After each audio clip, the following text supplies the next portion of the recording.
I heard her voice before I saw anything.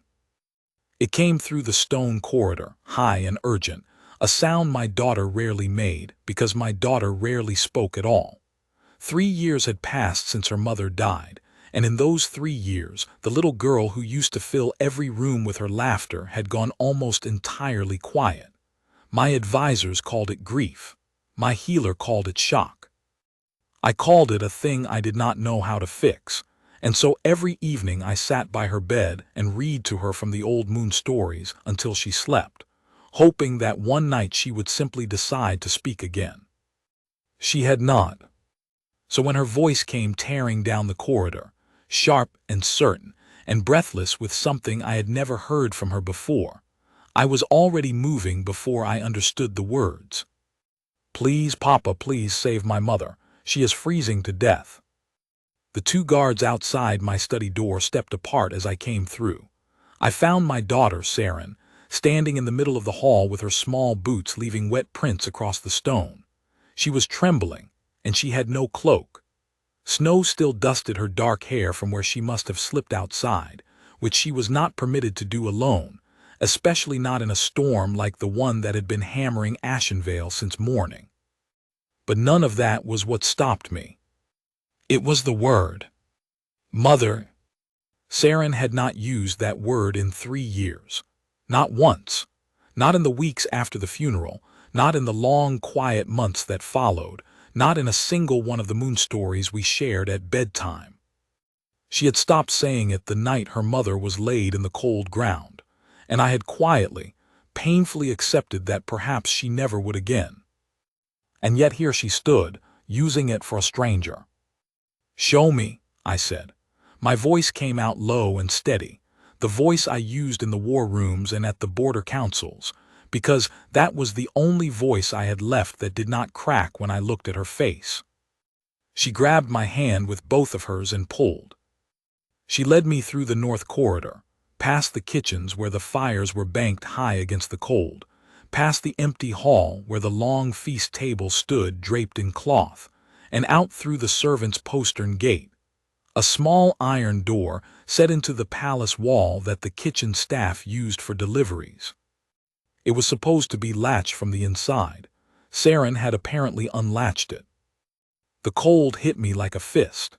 The storm was worse than I had reckoned from behind the study windows. The wind had teeth, and it drove the snow sideways so that even the lanterns mounted above the gate barely cut 10 paces into the dark. I turned to tell Saren to go back inside and fetch my captain, and she was already pointing, her arm straight and certain, toward the base of the wall. At first I saw only a shape. A heap of fabric at the foot of the outer wall, dusted with snow, almost too still to be a living thing. For one terrible moment I thought it was already too late. Then I crossed the distance in a handful of strides, dropped to one knee in the snow and found her. She lay curled against the wall, as though she had pressed herself there to get what little shelter the stone could offer. She wore a traveler's cloak that had once been good wool but was now soaked through, the hem fraying, the clasps bent. Beneath it, her dress was thin, made for a milder season or a warmer journey than the one she had apparently just made. Her dark hair lay plastered to her face from the snow and her own cold sweat, and her lips were pale, almost white, the way lips go when the body has been cold too long. Her eyes were closed. I pressed 2 fingers to the side of her throat and found a pulse, thin and rapid and far too shallow but present. She was alive, just barely. "Papa," Saren had crouched beside me, her small hand resting on the stranger's arm, gentle and certain, as if she had done it 100 times. "She cannot get up." I tried to wake her. "How long have you been out here?" "I heard her at the gate," Saren said. "She knocked, but nobody came. I heard it from my window." I did not reprimand her for going out. There would be time for that. There would be time for a great many things, but not now, not while this woman lay cooling in the snow at the foot of my own wall, having knocked at my gate and received nothing. I slid one arm beneath her shoulders and the other beneath her knees and lifted her. She was lighter than she should have been. Even through the soaked cloak I could feel how slight she was, how the cold had taken everything the storm could find to take. Her head fell against my chest, and at the moment of contact, her cheek against the front of my coat, her breath faint but warm against the wool, something happened that I did not have a word for. Not yet. It was not a sound. It was not a sight. It was a feeling, low and spreading, like the first warmth that reaches your hands when you hold them close to a fire after a long time in the cold. A slow, certain unlocking, something deep in my chest that had been sealed shut for 3 years beginning, almost imperceptibly to open. I told myself it was the cold. I told myself it was the urgency of the moment. I carried her inside. My captain, Rail, met us in the inner corridor. He took one look at the woman in my arms and then at Saren trailing behind me, and to his credit, he said nothing about either. He simply turned and called for the healer and for the women of the household staff, and he ordered the east guest chamber made ready at once. The east chamber had a hearth twice the size of the others, and Rail knew that without being told. I laid her on the bed myself. The household women, 4 of them, efficient and quiet, moved in immediately with warmed cloths and dry blankets, and a brazier that they set close to the bed. The healer, old Marin, knelt beside her and began her work with practiced hands, checking temperature and pulse, and pressing her fingertips along the woman's jaw and throat and the insides of her wrists. I stood at the foot of the bed. Saren stood beside me, her small hand tucked into mine, watching the stranger with the same careful, serious attention that I had only ever seen her use on the Moon stories. "She will live," Marin said, not looking up, but it was near. Another hour in the cold and she would not have. A pause. Another hour after that and it would have been certain. I looked at the postern gate guard roster in my mind and made a note of who had been on duty. Then I put that aside. "Who is she?" I asked. "I don't know yet," Marin said. "She had no pack mark that I can find on her neck or shoulder, no sigil ring. There is a pack seal pressed into the lining of her cloak. I can read it when she's warmer. She did look up then briefly at me. She came alone. My daughter found her." Marin's gaze moved to Saren. Something in the old healer's eyes softened. "Your daughter has good ears," she said, and went back to her work. I sent Saren to bed eventually. She went without argument, which told me how spent she was, and I stayed another hour in the doorway of the east chamber while Marin worked, until the stranger's color had improved and her breathing had steadied into something less terrifying.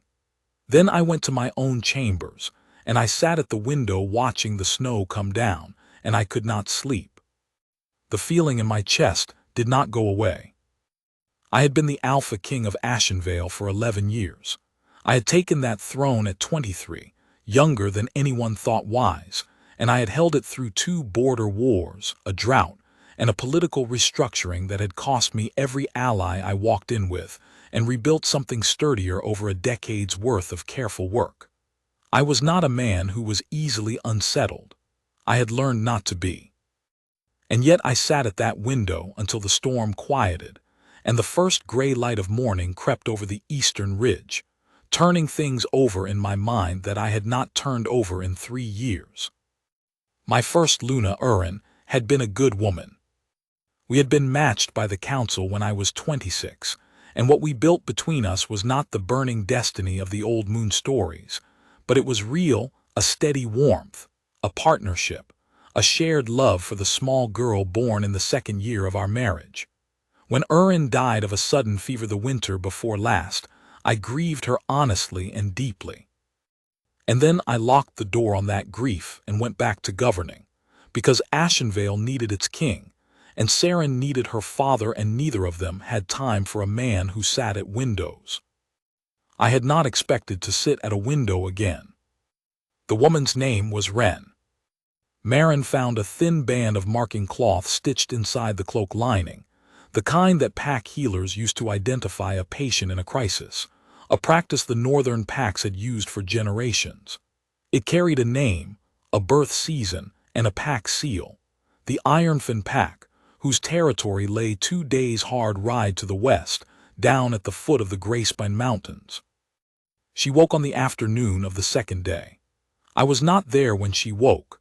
Marin was, and my head housekeeper and Saren, who had apparently slipped away from her lessons and taken up a post in the chair beside the bed, which I only discovered when my lessons keeper came to find me in some exasperation. I let it go. I went to the east chamber that evening, after the household dinner. She was sitting up. That was the first thing I saw when I came through the doorway. She had pulled herself up against the pillows, and the warm light from the hearth made her face readable for the first time. She was younger than the cloak had suggested, or perhaps just worn thin. There were shadows beneath her eyes, but her eyes themselves were clear, a dark, quiet gray, and they were looking at me with a wariness that was careful rather than afraid. Saren was sitting in the chair beside the bed. She had a book open on her lap, but she wasn't reading. She was watching the woman the way she watched things she found interesting, with complete and focused attention. "Your Highness," the woman said. Her voice was low, a little rough from the cold she was recovering from. "Wren," I said, not a question. She didn't startle at the name. "From Ironfin." Something moved across her face, brief, controlled. "Yes." "What brought you to my gate in a storm?" A pause. I had nowhere else to go.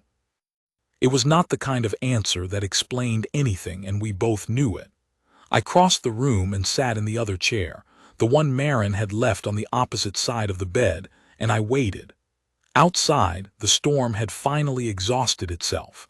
The night was still, and the fire did the only talking in the room for a moment. Then she said quietly, "My pack sent me away." "What was the reason?" Her hands moved slightly on the blanket. "They said I was without strength, that I had no wolf to speak of. I cannot shift, or not in the way they require. I have never managed a full shift." She looked at the fire. "In Ironfin, that makes you a burden. It means you take and do not give back. They held a council and formally removed me from the pack registry 3 weeks ago." I was quiet for a moment, absorbing this. 3 weeks. 3 weeks she had been walking in winter weather, alone, with nowhere to go. "You walked from Ironfin to Ashenvale," I said. "It was 2.5 weeks, mostly." She glanced at me briefly. "I had some coin. I stopped at the border villages when I could. But the last 2 days the storm came in faster than I expected, and I ran short." She said it plainly, without self-pity, as though she were recounting a route rather than a disaster. I was following the wall. I thought if I could reach a gate, someone would let me in long enough to warm up. I did not expect to stay. "You knocked at the gate, and no one answered." A small silence. "I knocked several times." I thought again about the guard roster, and this time I did not set it aside. "That will be addressed," I said. "I apologize for it." She looked at me with a kind of surprise that she tried to conceal. I don't think many people had apologized to her recently. "You saved my life," she said, "both of you." Her gaze moved to Saren, and it softened in a way her face had not quite done for me. "Your daughter would not leave the gate until someone came. She was quite insistent." I looked at Saren. Saren was watching me very steadily. "She usually is," I said. Wren stayed. There was no single decision about it. Marin said she was not well enough to travel for at least a week, possibly 2, and that was that. She stayed in the East Chamber while she recovered, and the household settled around her the way it settles around anything permanent before anyone has said it is permanent. I told my head steward, Aldrich, to see that she had what she needed, and Aldrich reported back to me twice a day in the manner he had for things he considered significant. Saren made the matter even simpler by simply spending most of her free hours in the East Chamber. She did not speak to Wren any more than she spoke to anyone else, a word here, a word there, a nod, a small decisive look, but she sat with her. She brought her the book of moon stories, the one I read to her at night, and set it on the bed. She brought her a small wolf carved from pale wood, one of the household crafters had made for her 2 winters ago, and placed it on the window ledge where Wren could see it from the bed. She watched Wren the way she watched things she had decided mattered.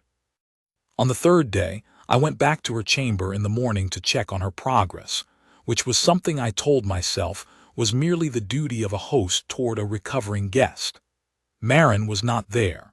The fire was well built, and the window had been cracked a finger's width to let in air, and Wren was sitting up, reading the book of moon stories that Saren had placed on the bed. She set it down when I came in, and I told her she could keep reading, and she said she had not intended to stop on my account, and something about the straightforwardness of that made me smile. I stayed longer than I had intended. She asked about the pack, not the politics of it, not the council or the border arrangements, but the wolves themselves. She wanted to know their names, their natures, how many ran in the full pack and how many were domesticated and how many were wild. She asked about Essa with particular care. I answered everything, and somewhere in the answering I stopped standing by the window and sat in the chair, and the conversation became the kind of conversation that is easy in the way only certain conversations are easy, where both people are honestly interested and neither is performing it. I left when Marin came in for the mid-morning check. In the corridor I stood still for a moment, aware that the warmth in my chest, which had been quietly present since the night I carried her inside, was several degrees warmer than it had been an hour ago. On the fourth day I sent a message, via Saren, asking if Wren would like books brought from the library. Saren came back with a list that Wren had apparently compiled with total seriousness. 3 texts on wolf medicine, the collected lunar calendars of the last century, and a practical guide to northern medicinal herbs written by a healer named Kala who had lived in Ashenvale 60 years before. I sent all 4. Marin, when she heard, made a sound of profound approval. It was on the 4th day that Wren began to move around the chamber. On the 5th day she was in the corridor, walking slowly, getting her strength back.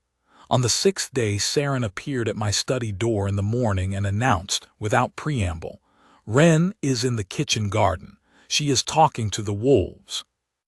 I set down the trade correspondence I had been reading. "Talking to them." "They came through the postern gate," Saren said. 6 of them, she did not call them, they just came. I went to the kitchen garden. The garden lay inside the southern curve of the palace wall, sheltered enough that a few things still grew in winter: dried seed heads, frost-tough herbs, the bare canes of climbing plants that would bloom in spring. Wren stood in the center of it, and around her, in a loose ring, were 6 of my great pack wolves, not the domesticated animals that the palace kept for ceremony, but the hunting wolves, the ones that answered to my command and in my absence to Rails. They had never, in my 11 years at Ashenvale, simply wandered into the kitchen garden on their own. They were lying down. 2 of them had their chins on their paws.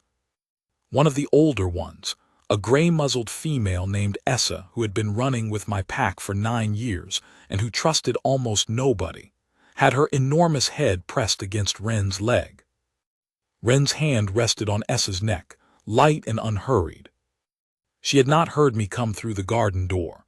She was speaking to them, not commanding, not performing, just speaking, low and unhurried, the way you speak to someone who cannot answer back but you know is listening. I did not move. I stood in the doorway and felt that unlocking in my chest again, the slow, widening warmth of it, and this time I did not tell myself it was anything other than what it was. I had read enough moon stories to my daughter to know what it meant when the pack wolves lay down for a stranger. I had simply never expected to be standing in my own garden watching it happen. She looked up and saw me. She did not startle, but something shifted in her face, not guilt, not apology, but the careful readiness of someone who had been told enough times that what she was doing was wrong, that she had learned to brace for that verdict. "They came to me," she said. I wouldn't have called them without your permission." "I know," I said. She looked at me steadily. "Essa has never done that for anyone else," I said, nodding at the gray-muzzled wolf. "Not in 9 years, not even for my first Luna." Wren's hand moved very gently on Essa's neck. "She's carrying a litter," she said after a moment. "I think she wanted someone to know." I was quiet for a moment. "Then how do you know that?" "I can feel it," she said. A pause, and then something complicated moved in her face, something that had the shape of an old wound. "That is why they called me useless in Ironfen. I cannot shift, or not fully, but I have always been able to feel things about the wolves, about animals generally. The pack elder said a woman who could not run with the pack was worse than no wolf at all, and a woman who talked to animals like a child was an embarrassment. He held the council meeting on a market day, so everyone would hear." She said it quietly and without drama, but the memory of it lived in her face, in the line of her jaw and the still, careful way she held herself. 3 weeks ago, I walked away from everything I had ever known. I thought about the postern gate in the storm, and the weight of her in my arms, and what another hour in the cold would have done. "In Ashenvale," I said, "a woman who can feel what the pack wolves feel is not useless. She is rare." I paused. "She is, in the old records, called a moon-gifted. It happens perhaps once in 3 generations." Wren looked at me for a long moment. Then she looked back at Essa, who had not moved. "I didn't know that," she said. "Ironfen is a small pack," I said, "and the elder is a small man." Something happened then to the careful stillness of her face. It did not break into anything dramatic. It was subtler than that, more like a door opened an inch rather than flung wide. But I saw it. I had been watching her face for 6 days by then, in the way that I could not entirely seem to stop watching it, and I had learned its language well enough to recognize that inch. We stayed in the garden until the light shifted, and Marin came to find us both, announcing that Wren had stood in the cold long enough, and that the king ought to know better than to keep a woman 3 days out of a fever standing on frost-covered stones. We came in. Wren went back to the east chamber, and I went to the study, and I sat there for perhaps 20 minutes before I admitted to myself that I was doing nothing useful and went to find Rael instead. I told Rael about what Ironfen had done. I told him about the 3 weeks and the storm and the postern gate, and Rael listened with the particular quality of silence he maintained when he was deciding what he thought. At the end he said, "What do you want to do?" I thought about what Wren's face had looked like when she talked about the council meeting on the market day. The way she had said it plainly, without self-pity, because she had long since made her peace with the fact that no one was going to be outraged on her behalf. "I want Ironfen to understand the extent of their error," I said, formally. "A writer," Rael said. "A formal notice," I said, "with the full seal." Rael allowed himself a small expression. "The full seal," he said. "Yes, my lord." I sent a writer to Ironfen that afternoon. Not with a letter.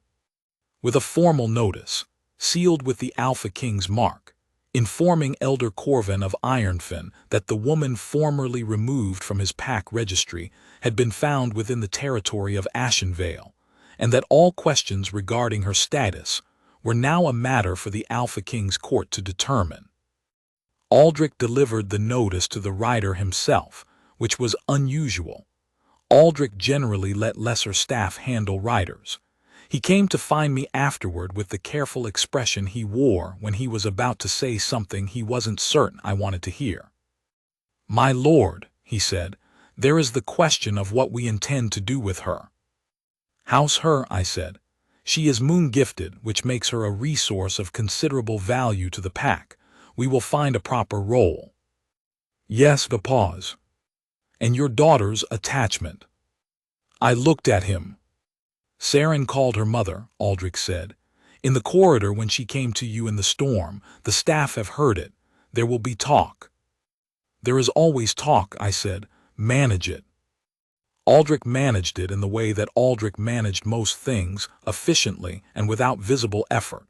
But the talk continued anyway, because people talk, and because Saren continued to treat the East Chamber as her second home, and because on the 8th day Wren was well enough to come to the Great Hall for the evening meal and Saren took her hand when they walked in, as simple and certain as breathing. The hall went quiet. Not dramatically quiet, more the way a room goes quiet when something unexpected but not unpleasant happens, a shift in attention, a reorientation. The household members who had not yet seen Wren up close looked now. The council members who had come for the week's business looked longer. I watched them looking, and I felt something settle in me that had not settled in a long time. I brought Wren to the meal.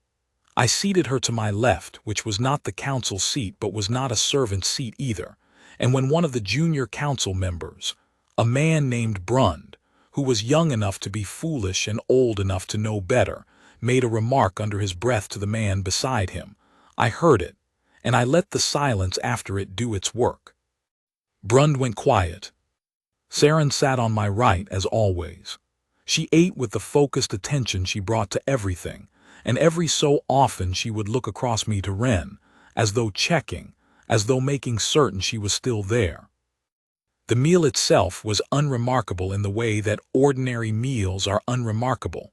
Food, wine, the low conversation of people who have been together long enough that silence is not uncomfortable. What was not unremarkable was the quality of the attention in the room. I am accustomed to people watching me during a meal. It comes with the rank, and I stopped noticing it years ago. But the watching that evening was different in its angle, directed not at me but at the woman to my left, who ate with a composure that gave nothing away, and who answered when spoken to briefly and without artifice, and who did not once look around the hall to check who was observing her. That, I thought, was either great self-possession or long practice at being observed without affection. I suspected both. The council member Brund, who had made the under-his-breath remark, tried twice more during the meal to catch his neighbor's eye in a way that suggested commentary. Both times I let the weight of my attention fall on him until he found something else to look at. He was, as I had noted, young enough to be foolish. He would learn. Vera, the eldest council member, watched Wren with a different quality of attention, not assessment exactly, but something more like recognition. At the end of the meal she leaned across the table and asked Wren something about the Ironfin Pack's territory and its eastern medicinal herb grounds, and Wren answered in more detail than Vera had apparently expected, and the conversation that followed lasted until the candles had burned noticeably lower. I let it run. Vera's good opinion was not easily won, and I did not interrupt the winning of it. Afterward, when the hall was clearing, Wren said to me quietly, "You didn't need to seat me there." "I needed to seat you somewhere," I said. That seemed the right place. She looked at me with those dark gray eyes that had learned wariness too young and had not yet decided entirely whether to unlearn it. "Your council will have questions." "My council always has questions," I said. "I have answers. That is how councils work." She was quiet for a moment. Then very slightly the corner of her mouth moved. Not a smile exactly, not yet. Something preceding a smile, the shape of one being considered. It was enough. The elder from Ironfin arrived on the 11th day. He came with 2 men at his back and a sealed letter addressed to me, and he arrived without invitation or notice, which was a violation of formal interpack protocol that I allowed, because I wanted to see what kind of man he was before he had the advantage of preparation.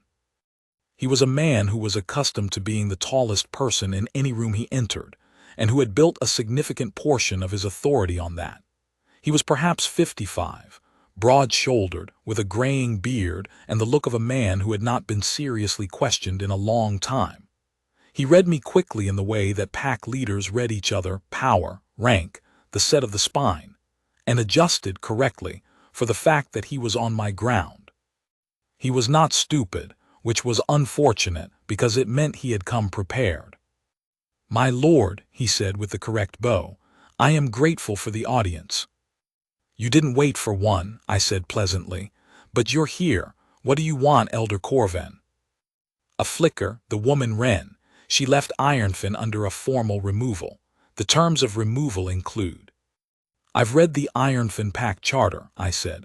As it happens, I've read most of the Northern Pack Charters. A formal removal holds within the initiating pack's territory. Once the removed individual crosses into another pack's territory, jurisdiction passes to the host. I paused. She has been in Ashenvale's territory for 11 days. She is not yours to claim. He had prepared for this. I could see it in the slight settling of his shoulders, not relief, but the absence of surprise. The removal carried specific conditions, he said. Under those conditions, Ironfin retains. She is moon-gifted, I said. Silence. In the old treaties, moon-gifted individuals were classified as a protected resource. Any pack holding a moon-gifted member was entitled to first claim in a dispute, and any pack that had released one, voluntarily or otherwise, forfeited reclaim rights permanently. It was an ancient rule, written in the original inter-pack accords, and it had not been tested in a generation because moon-gifted individuals were so rare that most packs had never encountered one. Elder Corvin was calculating. I could see him doing it. That, he said carefully, has not been formally verified. No, I agreed. It will be verified by my head healer, who is a certified moon reader, at the formal assessment I will schedule for the coming week. You are welcome to observe if you wish to make the journey back. I met his eyes steadily. Until that assessment, by the provisions of the inter-pack accords, she remains under my protection. Another silence. His two men were very still. She is a liability, Corvin said then, and something shifted in his voice, the careful diplomacy of it worn thinner, something more raw beneath. Whatever this gift, she cannot run with the pack. She cannot shift. A woman who cannot shift is extraordinary, I said. She can feel the wolves before they feel themselves. My lead hunting wolf, Essa, is carrying her first litter in 9 years, and it was Wren who told me on the 6th day of her recovery. My healer confirmed it an hour later. I kept my voice even. That is what you removed from your pack. That is what you drove through 2.5 weeks of winter to collapse at my gate. I would like you to think carefully about that, Elder Corvin, when you return to Ironfin. He was quiet for a long moment. His two men had not moved, but there was a restlessness in the nearest of them, a young man, broad-shouldered and uncomfortable, who had the look of someone who had not known exactly what he was coming to witness. She was disruptive, Corvin said finally. The bluntness of it surprised me. He had dropped the diplomatic register, which meant I had pressed somewhere that mattered. People followed her. Wolves came to her. There are members of my pack who began to question whether the old ways of reading Worth were correct. He straightened. A leader cannot have that. Not in a small pack. Not in a pack that depends on every member running, fighting, contributing in the ways you decided were the only ways, I said. He stopped. There is a woman, I said, who cannot run in your pack's shape, but who can hear what your wolves hear, feel what they feel, know what Essa knew and could not tell anyone. And you held a public meeting to humiliate her and drove her out in the first month of winter. I let the quiet settle. The old ways are very clear about moon-gifted individuals, Elder Corvin. We did not write those laws to be inconvenient. We wrote them because people like you were doing exactly what you did. He left before the evening meal. I found Wren in the kitchen garden afterward. The sky had cleared for the first time in weeks, and the stars were sharp and crowded above the wall. Essa was there again, and 2 of the younger wolves, yearlings, not yet steady in their company with strangers, but they had settled near Wren's feet without trouble. You heard, I said. It was not a question. Sound carried in the old corridors of Ashenvale. I heard enough. She was looking at the stars. You don't have to do that for me. I'm not doing it for you, I said. I'm doing it because it's right. A pause. Also, to be honest, I'm doing it because he drove you through a winter storm and nearly killed you, and I find I have rather strong feelings about that. She looked at me sideways. That near smile again, a little less near than before. Where will I go, she said, after the assessment? It was not a manipulative question. She was genuinely asking, in the practical way she had of asking things directly, without pretense, as though she had learned long ago that pretense cost more than it gave. I had come to recognize it as one of the things I liked best about her. "Wherever you want," I said. "Marin has already said she would like you in the healer's hall. The pack wolves have made their preferences reasonably clear." "And Saren," I stopped. She waited. "Saren has not spoken more than a few words at a time since her mother died," I said. 3 years. She came to me in a storm and said the word mother. I looked at the stars. I haven't heard her use that word since the funeral. The quiet between us was warm rather than empty. "She is a remarkable child," Ren said softly. "She is," I agreed. "She chose you from a window in a storm without ever having seen your face." A pause. "The wolves chose you on the second day. Marin says you have the gift, and I stopped again." The warmth in my chest was very present now. Not spreading anymore, it had spread as far as it was going to spread. It had reached everywhere, all the sealed and quiet places, and what it was doing now was simply being there, permanent and sure. "My first Luna and I were a good match," I said. "I want you to understand that. This is not something I say lightly or out of grief or out of a need to fill what she left. I grieved Urin honestly. I still do, in the way you grieve someone good who is gone." Ren was watching me now, not with the wariness that had receded somewhere in the last 11 days. It was still there. It would take more than 11 days to entirely leave, but it had stepped back to give room to something else. "There is a bond," I said. "I felt it when I carried you inside. I don't know if you felt it." "I felt something," she said quietly. "I thought it was the cold, the fever. I told myself it was that." "It wasn't." "No," she said. "I know that now." We stood in the kitchen garden, and Essa sighed enormously and shifted at Ren's feet, and the yearlings dozed, and above us the stars did what stars have always done in the old stories, which is bear witness. "I'm not asking you for anything," I said. "I want to be clear about that.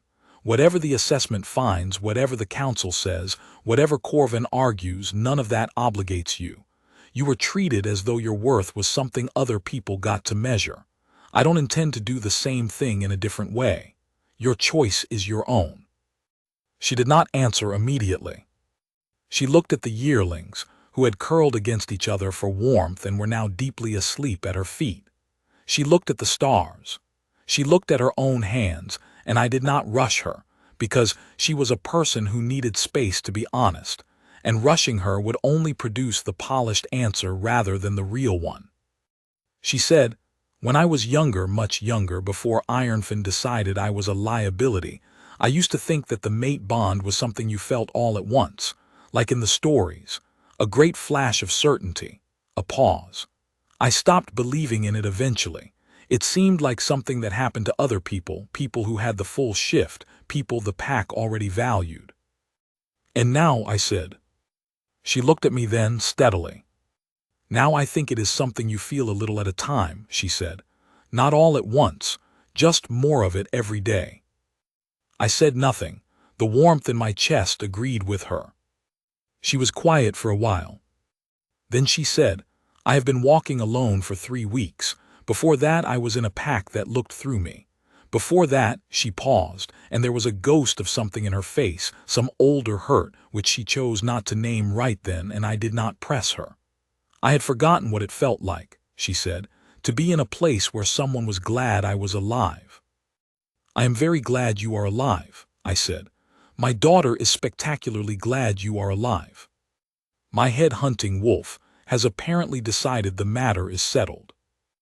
Essa, as if she had heard her name, lifted her great head and looked at us both in turn with the calm, ancient authority of a wolf who has seen many things and found most of them satisfactory.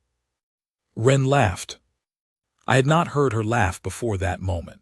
It was not a polished thing. It startled out of her, brief and warm and a little surprised at itself, as though she had not expected to do it.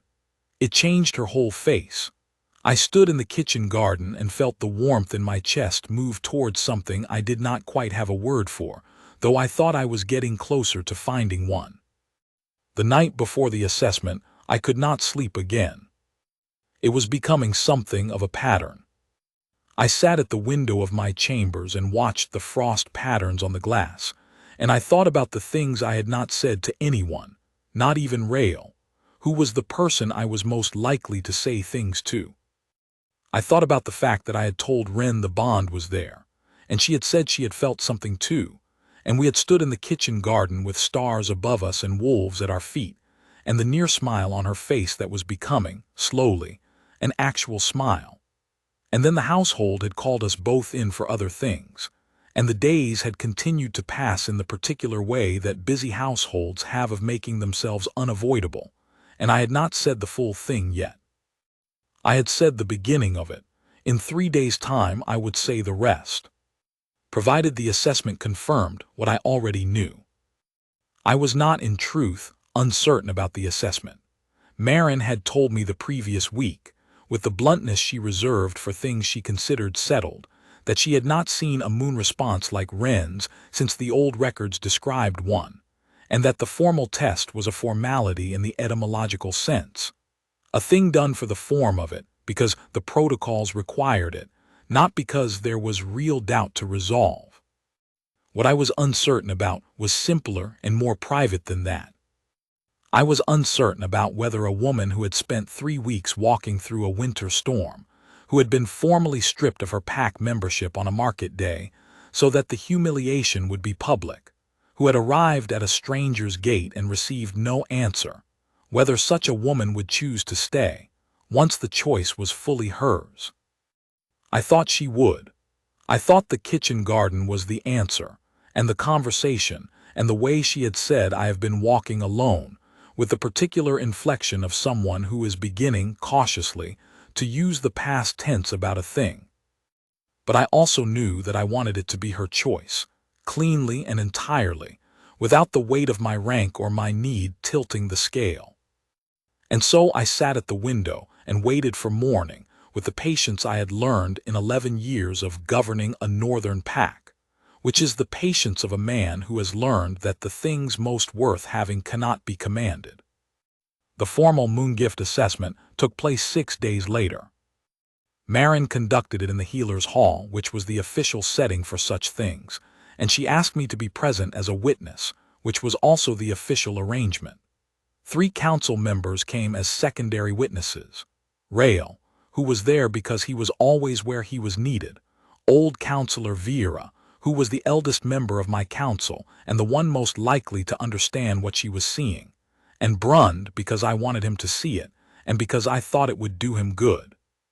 It was a 3-part assessment: the wolves, the mark reading, and the instinct test. Maren conducted each with the precision she brought to everything, and she did not editorialize while she worked. She let the evidence speak for itself. All 6 of the hunting wolves came when Maren opened the hall's outer door, including 2 that had never entered a closed building in their lives. They came in without coaxing, in a loose and easy way that made Brund press himself back against the wall. They went directly to Wren and arranged themselves around her with the unhurried confidence of animals who had been waiting for a long time for the right place and had found it. Vera made a small sound. The mark reading was subtler. It involved Maren testing the resonance of Wren's blood against the old moon seal, a piece of iron older than the current Ashenvale Hall, kept in a locked chest and used precisely once in my lifetime, at my own investment ceremony. I had not known what Maren expected it to do. What it did was glow, not dramatically, not in the way of a story where the room fills with golden light and everyone falls to their knees, but a steady, certain luminescence, the color of moonlight on snow. Vera made the sound again, louder. Brund said nothing at all. Maren closed the assessment. She wrote her findings in the official record in the careful, formal hand that official records require, and she passed the record to me, and I read it, and I looked up at Wren, who was standing very still in the middle of the hall with wolves at her feet and Marin's seal still faintly warm on the iron beside her. "Moon gifted, confirmed," Marin said. "First verified case in Ashenvale in 67 years." I watched the council members absorb this. Rael looked at me with the small, brief look he gave when a thing had turned out exactly as it needed to turn out. Vera said in her formal voice, "By the Interpack Accords, all rights of claim held by the Ironfin Pack in the matter of Wren, formerly of Ironfin, are hereby void. Ashenvale holds first and exclusive standing." She looked at me, and in the look was a question that was more than procedural. I answered it in the same formal register. Ashenvale claims its standing. She will be extended full pack membership and the protections thereof, effective from the date of this assessment. I paused, and I will put to her in private any further question that is mine to put. Vera bowed her head. Even Brund managed something that looked like respect. I put the question to Wren that evening, in the kitchen garden, because the kitchen garden had become, in the week since she arrived, the place where we said things honestly. Saren came with us, which was not part of my original plan, but also somehow exactly right. She brought the carved wolf from the window ledge, the one she had moved there on Wren's second day, and she held it in both hands, and she stood between us in the garden with the late winter stars beginning to come out above the wall. I told Wren what the assessment had confirmed. I told her what it meant for her standing in the pack, that she was protected, that Ironfin had no further claim, that she had a place here that was hers by right and not by anyone's charity. I told her that the place in the healer's hall was real and waiting whenever she was ready. And then I told her the rest. "I felt the bond the night I carried you in from the snow," I said. "I have felt it every day since. I am not a man who speaks carelessly about such things. I don't intend to pressure you with it, or to use my rank to make it anything other than what it is, which is my heart, offered honestly, with no claim on your answer." I looked at her, and the warmth in my chest was steady and complete, like something that had arrived home after a very long journey. "Wren, I am asking if you will be my Luna." The quiet that followed was the kind of quiet that is not empty at all. Saren, beside me, took a step closer to Wren and curled her hand into Wren's. Wren looked down at her. Then she looked at me.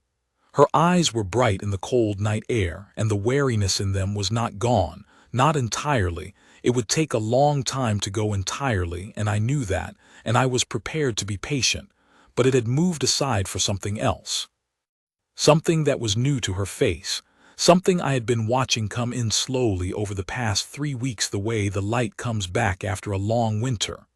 Not all at once, not in a great dramatic burst, but steadily, 1 hour at a time, growing until it was simply there.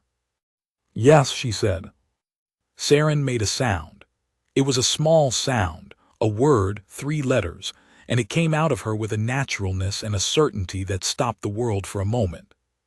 She said, "Mama." Wren's face did something that I will not try to describe, except to say that it was the most complete thing I have ever seen on a human face, something that encompassed loss and relief and tenderness, and a future all at once, a whole life's worth of feeling in a single breath. She knelt in the frost of the kitchen garden, right down to her knees in front of my daughter, and she gathered her in, and Saren went willingly and immediately, her small arms going around Wren's neck, the carved wolf pressed between them, and neither of them said anything else for a long time. I stood over them in the cold and thought about the girl who had knocked at my gate in a storm and received no answer. I thought about what another hour would have meant. I thought about Saren's voice in the corridor, "Please, Papa, please save my mother," and the way it had come out of her so certain, so knowing, as though she had already understood something that the rest of us needed weeks to catch up to. Moon-gifted, I thought, both of them in their different ways. We held the bonding ceremony a month later, at the full moon, as tradition called for. I had expected the ceremony to be a formal affair. The great hall, the council, the pack assembled in their ranks, the careful protocol of it. And those things were present. The hall was candlelit, and the council stood in the traditional positions, and Rael served as witness, and Vera read the old words in her formal voice that had officiated 7 pack ceremonies in her long memory. But what I remember most is not the ceremony itself. I remember Wren coming through the great doors. She wore the Luna's silver, which the household had made for her in the weeks before, a simple gown, not elaborate, because she had asked for it to be simple, and because simplicity suited her in the way that elaborate things sometimes do not suit people who know their own worth without needing to announce it. Her hair was loose, falling dark against the silver cloth, and she walked with the quiet certainty she had been walking with more and more as the weeks passed, the certainty of someone who has stopped waiting to be told they are allowed to take up space. The hall was full. Every member of the household, every pack member who was in Ashenvale that night, the council and Marin and Rael, and at the very front in the first position, standing with the carved wolf in her hands and the most serious expression I had ever seen on a 7-year-old face, was Saren. Wren came to stand before me. I took her hands. She looked up at me, and in the candlelight her eyes were very clear, not guarded, not waiting for the verdict. Present simply, entirely present, in the way she was present in the kitchen garden, in the way she was present in the East Chamber on the 3rd day when she asked me the names of the wolves, in the way she had been present since the night I carried her in from the snow, a quality of attention that I had come to understand was not something she performed but something she was. And when I took her hands, the bond did what the bond does, it settled, fully and finally, the warmth of it becoming something fixed and permanent rather than seeking, the way a flame becomes a hearth fire, the way a tide becomes the sea. It was in my chest and in my hands and somewhere behind my ribs that I did not have a precise word for, and I knew from the expression on her face that she felt it too, because her hands turned in mine, and her grip tightened, and she held on. The mate mark came at the end of the old words, when Vera spoke the final binding phrase and the moon through the high hall windows fell across us both. It rose on the inside of Wren's left wrist, not a fire, not a blaze, but a soft and certain silver light, the color of the moon she was named for, the color of S's eyes in the dark, the color of the dress she wore. And on my own wrist, rising to meet it, the same light, the same mark, the mirror of it. Saren's face did something extraordinary. She had been watching with that complete and serious attention, the same attention she had brought to Wren's face on the very first day, the attention of a child who understands more than she can say. When the marks came, she looked at them, and then she looked at me, and then she looked at Wren, and she smiled. She smiled the way she used to smile before, the way she had smiled every day before her mother died, unguarded and complete, a smile that started in her eyes before it reached her mouth and arrived like the return of something you had given up hoping for. The hall bowed. Not because I commanded it, not because the protocol required it. They bowed because people bow when they see a thing that is true and right, and the thing in front of them was both. Elder Corvin of Ironfin received the formal notification of the bonding ceremony by courier, with the Alpha King's mark and the pack seal of Ashenvale. I did not require him to respond. I did not want anything from him. I simply wanted him to know what he had sent away in the middle of a winter storm, and what she had become. 3 years later, Wren sat on the Luna's seat in the great hall of Ashenvale, and no one who came through those doors looked past her. People came from the outer settlements to bring things to her attention, ailments the local healers hadn't been able to name, troubles among the pack wolves, questions about the young who were beginning to shift and struggling with it.